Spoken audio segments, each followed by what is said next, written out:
Good morning. Today we are going to tackle global divides, the North and the South under the Unit 6. I'm Jodelyn K. Barrientos from Bid4A and I'm the first reporter. The North and the South. Globalization creates division between various countries. So if we recapitulate our previous lessons, though globalization connects countries or is the connection of different parts of the world, it has many dimensions that are constantly changing o patuloy na nagbabago in terms of their composition, such the goods, the capital flows, the flow of information, and the movement of people. And there are nations that made most from globalization, while other countries are cut off because of the concept of gap splitting relatively richer and poorer nations. But the concept of globalization is not really difficult to understand. So let's take Starbucks as an example. So there are branches of Starbucks in Manila, Philippines, and in New York, USA. So Starbucks is one of the most famous cafes in the world in both developing and developed countries. So Starbucks is a siyang corporation that is one of the most successful companies in the world, not only in coffee shop business. This is the world's larger coffee house chain na kung saan meron na itong more than 32,000 stores in 80 countries. So, napakarami na kahit sa developing countries ay meron din. So, these branches and others around the world may offer more or less the same. So, kung makikita natin sa picture, Starbucks cafes are very aesthetic. So, kung meron na nakapunta or nakapasok sa inyo sa Starbucks, you probably have something to share about your experience about inside the cafe.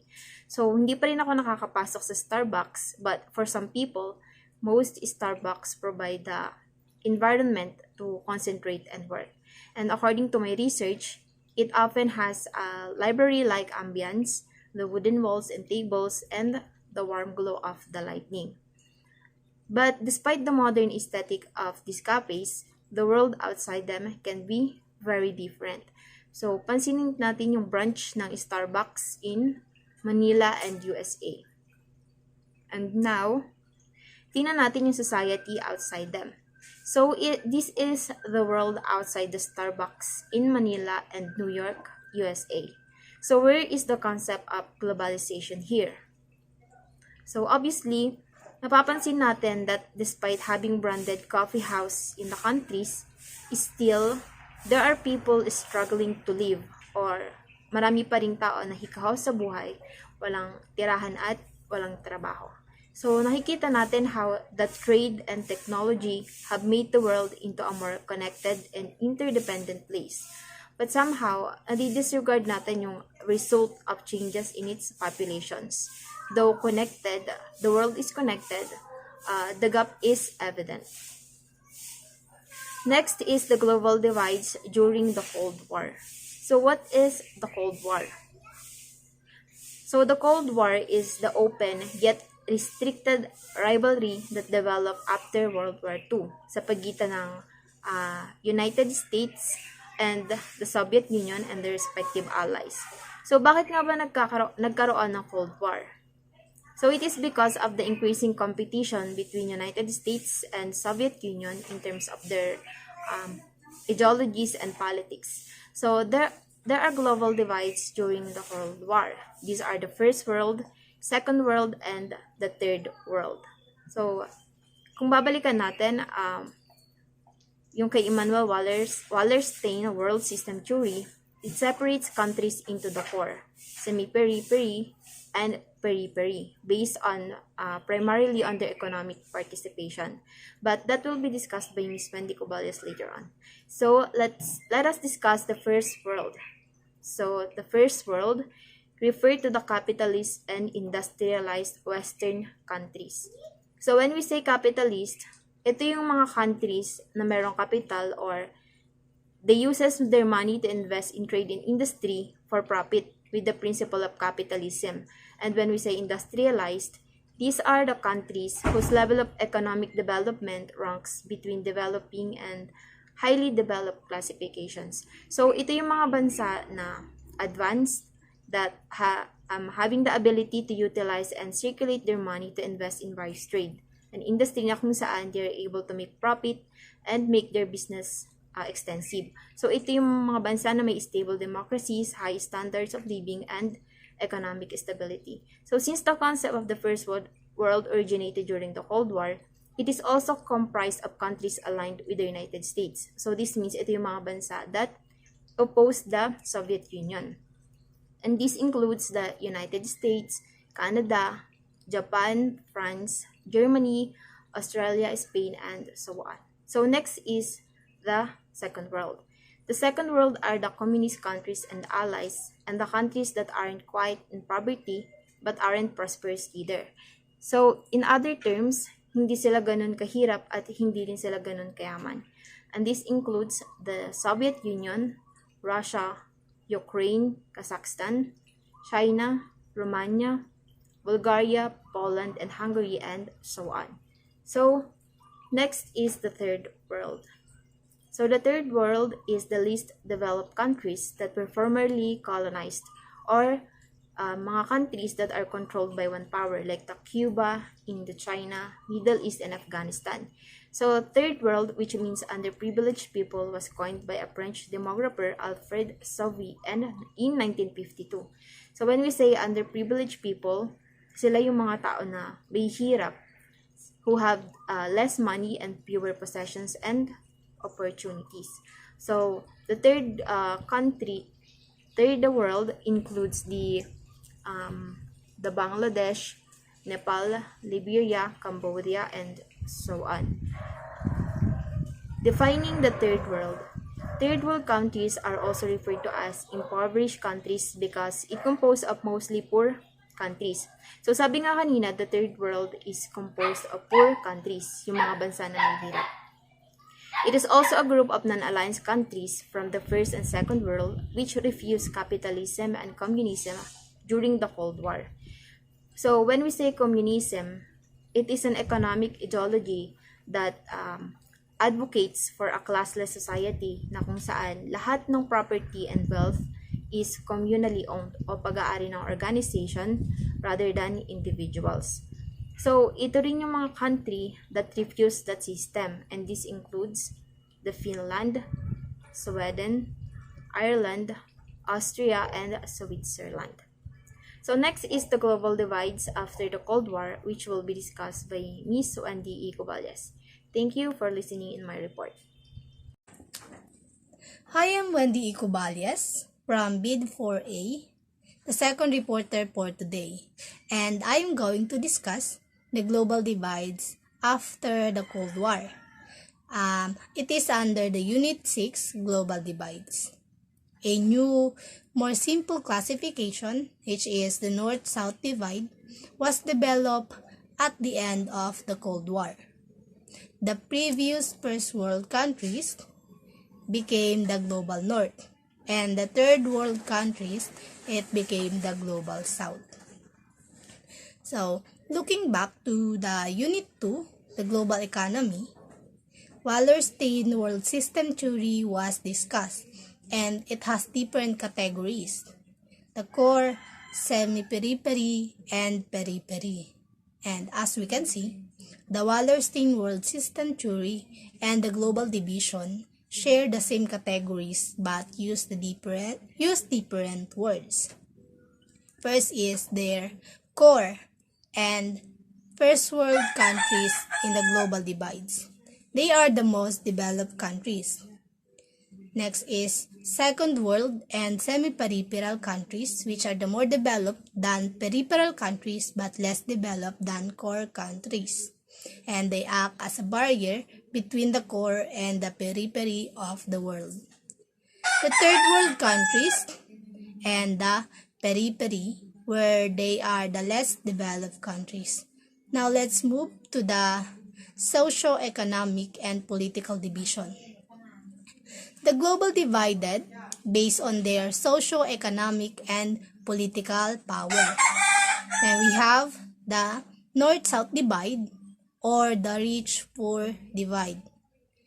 We have the North, the term known as the First World, and it is referred to states that sided with the United States and the other Western countries against the former Soviet Union.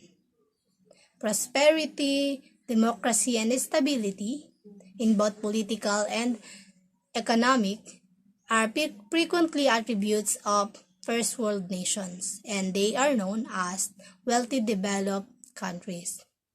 So Global North comprises of wealthy industrialized and democratic countries such as the USA, Canada, Western Europe, Australia, New Zealand, and the developed parts of Asia.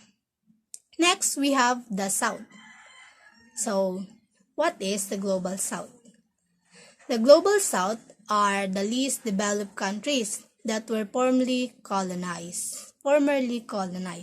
So, it is often known as the Third World or the periphery in the world system theory. It also known as the underprivileged countries because it is made primarily of four countries. Additionally, it refers to a collection of first and second world non-aligned countries that refused both capitalism and communism during the Cold War. Mostly low income and often politically or culturally marginalized. Additionally, it emphasized underdevelopment and the allocation of political and economic power among various countries. Typically, this nation receive a disproportionately small percentage of the global resources. And the countries make up the Global South. Global South are the regions of Asia, Africa, Middle East, and Latin America. And that's all. And thank you for listening. The next is the struggles in the Global South made global that will be discussed by the next reporter, Miss Rosemary Pereras. Good day, everyone. I'm Rosemary Borreo Pereras from Bachelor of Elementary Education 4A. Now, I will discuss the struggles in the Global South made by Global. Global South can also be a metaphor implying that the problems of the South, like poverty and environmental issues, are getting globalized. So, this is the main problem, like poverty and environmental issues that experience the Global South. Not only the Global South but also the Global North are experience environmental issues. Hindi naman natin ito naiiwasan. So, it is a globalized. Kagaya ng nangyari before na bagyong Carding, it is an expected happening na naranasan natin. So, Philippines is belong to Global South that are still developing na nakakaranas ng matinding kahirapan. Maging environmental issues. Kapag nakakaranas is matagal bago makarecover, like yung mga bagyo, yung mga storm na talagang malalakas. USA is not Global South, belong po to sa Global North. Kagaya ng sinabi ko kanina, not only Global South are experience environmental issues, and especially Global North, it is a globalized. But yung mga Global North, ang kaibahan nga lang po nun is, yung Global North, pag nakakaranas ng environmental issues, mas mabilis na nakaka-recover. Unlike dun sa Global South na talagang kailangan pa ng tulong, kailangan pa ng gabay ng mga Global North para makarecover incompletely. So, why do countries from the Global South are not developing? So, that is the big question. Why are still developing those who are Global South? So, as you can see in the screen, the green countries, they are the Global South, and the red countries, they are the Global North.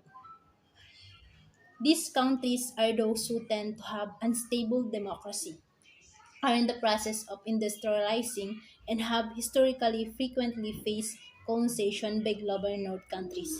So, most especially the European countries, yung mga na-colonize niyang bansa.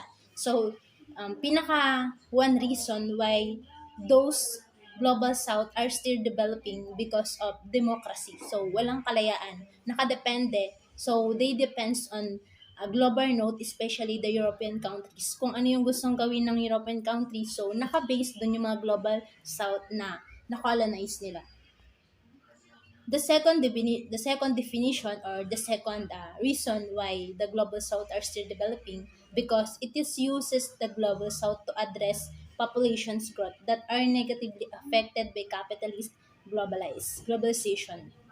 Um, One of the most example, so I mentioned Philippines. So as we all know naman, Philippines are still increasing the population growth. So it is the main problem into our country na nahihirapan tayo mag-develop kasi mas mapaparami yung populations kesa dun sa mga trabaho na kailangan nating hinahanap. Isang example nito, mas maraming dumadami yung tambay sa Pilipinas. So, yun naman po talaga yung totoo. Na yung trabaho, mas nalilate tayo dun sa mga global north. So, example lang nito, halimbawa, nakagraduate ka, sample lang, course mo is education. So, nakakapag-take ka na ng K-12, nakapag-take ka na nakagraduate ka na. So, kailangan pa rin ng experience para matanggap ka. So, mas maraming mga kailangan na gawin, unlike sa Global North na kapag nakatapos ka at nakapag-ano ka is okay na yun. So, mababa yung tingin, mababa yung kalidad ng mga Global South, yung mga especially yung Philippines. So, example din yan ng China. Alam naman natin na ang China, isa din sa malaki yung population. So, mas dumadami yung populations kaysa dun sa mga capital, mas nahihirapang mag-increase. So, yun yung isa din sa pinaka-problema na nararanasan ng Global South. So, kaya nga natin nalalaman. So, kung papansin natin, kasama din tayo sa periphery na kung saan tayo mga bansa, tayo mga country na nag-produce ng mga raw materials. So, yung mga Global North, yung mga nagde-develop ng mga raw materials. So, mas dumadami yung capital sa kanila. Tayo, umiikot lang ng umiikot. Next, the Latin American experience in the defensive theory. So, after World War II, Latin American countries such as Mexico, Central America, and the islands of Caribbean are still underdeveloped because were colonized by the Spaniards and Portuguese. So, as I said earlier na yung mga global south na are still developing because of they are defense on the global north, which is Spaniard and Portuguese. Bakit nga ba? Kasi nakadepende sila kung ano ba yung mga plano, kung ano ba yung mga gagawin ng mga global north. So wala silang kalayaan na gawin kung ano yung gusto nila. Parang hawak sa leeg. Mahirap kumilos kapag hawak ka sa leeg. So this is the country that are belong to global south. Examples is Mexico. So current Central America, the Caribbean Islands. So, kagaya na nakikita natin, yung mga occupations ay kagaya lang din ng Pilipinas na kung saan magsasaka, yung mga magsasaka na kagaya na sinabi ko kanina, tayo yung mga bansang, mga global south na nagpo-produce ng raw materials dun sa global north. So, kung saan sila nagde-develop, mas dumadami yung income nila kaysa sa atin. Na dahil nagmumula sa atin yung materials, nade-develop na. So, ibig sabihin, mas malaki yung capital na pumapasok sa kanila. So, this theory explained that the South's economic development decreases and it increases the North economic and development because these rich countries exploit the poor countries. So, the poor countries, kagaya ng sinabi dun sa transmitting goods and services, the global south are called periphery. So, sila yung mga bansang nag-produce ng raw materials. So, kagaya ng sinabi dyan, yun sa screen na yung mga global south are still decreases. So, yung capital mas bumababa. So, sa bawat generation na dumarating, yung mga global north ay still increases the capital because these rich countries exploit the poor countries. So, that's all. That's all my report. Thank you for your listening. I hope all of you will learn. Thank you and God bless.